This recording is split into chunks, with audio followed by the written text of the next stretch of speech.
بسم اللہ الرحمن الرحیم۔ معزز خواتین و حضرات، السلام علیکم ورحمۃ اللہ وبرکاتہ۔ رب کائنات کی یہ سنت ہے، اللہ تعالیٰ کا یہ طریقہ ہے کہ جو انسان اللہ تعالیٰ کے ساتھ مخلص ہو جاتا ہے، رب کائنات اس انسان کو اس کی طلب سے بڑھ کر عطا فرماتے ہیں، اس لیے کہ رب کائنات کے خزانے بہت وسیع ہیں۔ یہی آج کی ہماری آیت مبارکہ کا موضوع ہے۔ سیدنا ابراہیم علیہ السلام کو اللہ ملک العلم رب الجلال والاکرام نے ان کی طلب سے بڑھ کر عطا فرمایا۔ آئیے سب سے پہلے آیت مبارکہ کی تلاوت کرتے ہیں۔ اللہ رب العزت ارشاد فرماتے ہیں،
معزز خواتین و حضرات، رب کائنات کی پاکیزہ کتاب قرآن مجید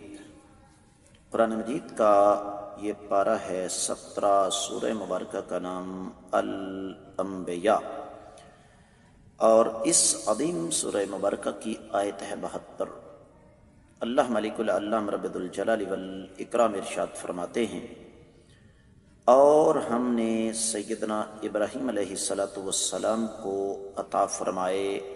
اسحاق علیہ السلام اور یعقوب علیہ السلام اضافی طور پر۔ اب یہ اضافی طور پر کی وضاحت میں ابھی کروں گا انشاءاللہ، لیکن یہاں پر پہلے بات کو مکمل کر لیں تو اللہ فرماتے ہیں، وَكُلًّا، اور ہر ایک کو جعلنا، ہم نے بنایا، صالحین، نیک۔ بامحاورہ ترجمہ سماعت فرمائیے گا۔ اور ہم نے سیدنا ابراہیم علیہ السلام کو اسحاق علیہ السلام عطا فرمائے، اور یعقوب علیہ السلام اس پر مزید، اور ہر ایک کو ہم نے نیک بنا دیا۔ معزز خواتین و حضرات، امام ابن کثیر رحمۃ اللہ علیہ اس آیت مبارکہ کی تفسیر میں سب سے پہلے امام عطا بن رباح اور مجاہد بن جبر کا قول نقل فرماتے ہیں کہ سیدنا ابراہیم علیہ السلام نے چونکہ بیٹے کی دعا کی تھی تو اللہ نے بیٹا تو عطا فرمایا۔ سیدنا اسحاق علیہ السلام کی شکل میں، لیکن اللہ نے اضافی طور پر ساتھ عطیہ کے طور پر سیدنا یعقوب علیہ السلام بھی عطا فرما دیے۔ اور یہی بات سیدنا عبداللہ بن عباس، امام قتادہ اور امام حکم بن عیینہ کے حوالے سے نقل فرمائی ہے کہ نافلہ سے مراد پوتا ہے، جس طرح کہ پیچھے سورہ ہود میں 71ویں آیت مبارکہ گزری ہے، فَبَشَّرْنَاهَا بِإِسْحَاقَ وَمِن وَرَاءِ إِسْحَاقَ یعقوب، کہ ہم نے ابراہیم علیہ السلام کو سیدنا اسحاق علیہ السلام کی خوشخبری سنائی، اور ان کے پیچھے سیدنا یعقوب علیہ السلام تھے۔ اور پھر سورہ صافات کی 100ویں آیت مبارکہ جو آگے آ رہی ہے، امام ابن کثیر رحمۃ اللہ علیہ نقل فرماتے ہیں کہ سیدنا ابراہیم علیہ السلام نے دعا کی تھی، رب ہب لی من الصالحین، اور یہ جو فرمایا وَكُلًّا جَعَلْنَا صَالِحِينَ، اس سے مراد یہ ہے کہ یہ ایک نسل تھی، یہ ایک پورا خاندان تھا جس کو اللہ ملک العلم رب الجلال والاکرام نے یہ رفعت اور یہ عظمت عطا فرمائی کہ یہ ایک نسل نیک لوگوں کی چل پڑی۔ معزز خواتین و حضرات، اسی آیت مبارکہ کو جب ہم دیگر کتب تفاسیر کی روشنی میں دیکھتے ہیں، کیونکہ تفسیر ابن کثیر میں جو کچھ بیان ہوا وہ اتنا ہی ہے، اس سے زیادہ نہیں، تو ہمیں پتہ یہ چلتا ہے کہ اہل علم یہ فرماتے ہیں کہ سیدنا ابراہیم علیہ السلام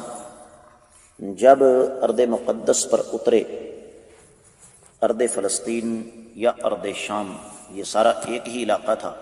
جس طرح کی اس سے پہلے بات ہو چکی ہے، اور اللہ رب العزت سے یہ دعا فرما دی کہ رب کائنات مجھے نیک نسل عطا فرمائیں۔ اللہ تعالیٰ سے یہ عرض کی کہ الہ العالمین اپنی رضا و رحمت سے آپ مجھے بہترین نسل عطا فرمائیں، تو اللہ تعالیٰ نے اس دعا کو شرف قبولیت عطا فرماتے ہوئے سب سے پہلے تو سیدنا اسحاق علیہ السلام کی شکل میں بیٹا عطا فرمایا، اور پھر اس آیت مبارکہ کی ایک مناسبت ہے جسے امام رازی نے اپنی تفسیر میں بیان کیا ہے کہ جب ان دونوں ہستیوں کو رب کائنات نے نجات عطا فرما دی ایک بابرکت سرزمین کی طرف، تو پھر اس کے بعد ارشاد فرمایا کہ اس پر مستزاد اس پر مزید اللہ تعالیٰ کا انعام یہ ہوا کہ رب کائنات نے دیگر انعامات بھی عطا فرمائے، اور اہل علم خاص طور پر امام قرطبی، امام طبری، پھر امام ابن قیم زاد المعاد میں، اور بالکل اسی طریقے سے امام سمعانی، امام سمرقندی، امام زجاج، امام مقاتل بن سلیمان، امام واحدی، امام شوکانی وغیرہ پوری تفصیل اس کی بیان کرتے ہیں، جس کو یہاں اختصار کے پیش نظر ذکر نہیں کیا جا سکتا، کہ یعقوب علیہ السلام بنیادی طور پر اللہ تعالیٰ کا خصوصی انعام تھا۔ جس طرح کہ کسی بھی مزدور کو طے شدہ مزدوری ملتی ہے تو مالک خوش ہو کر مزید کچھ عطا فرماتے ہیں، اور یہ سارے کے سارے لوگ جس طرح کہ امام ابن جریر اور امام قرطبی نے، پھر ابن عاشور نے تحریر و تنویر میں لکھا ہے کہ یہ سارے کا سارا جو گروہ تھا، یہ ساری کی ساری جو جماعت تھی، یہ بنیادی طور پر اللہ ملک العلم رب الجلال والاکرام کے اطاعت گزار بندے تھے، اور یہ مرتبہ اور مقام انسان کو کب نصیب ہوتا ہے؟ جب انسان اللہ ملک العلم رب الجلال والاکرام کی اطاعت کرتے کرتے اس مقام تک پہنچ جاتا ہے کہ انسان کے اندر میں سرے سے رہتی ہی نہیں ہے، بلکہ جو کچھ بھی ہوتا ہے وہ اللہ تعالیٰ کی مرضی، اللہ تعالیٰ کی منشا اور اللہ تعالیٰ کے احکامات کے مطابق ہوتا ہے۔ یہی وجہ ہے کہ تفسیر روح البیان، تفسیر المراح اور فتح القدیر امام شوکانی کی، اس میں اس بات کی وضاحت موجود ہے کہ سیدنا ابراہیم، سیدنا لوط، سیدنا اسحاق اور پھر سیدنا یعقوب علیہ السلام، سیدنا یعقوب علیہ السلام،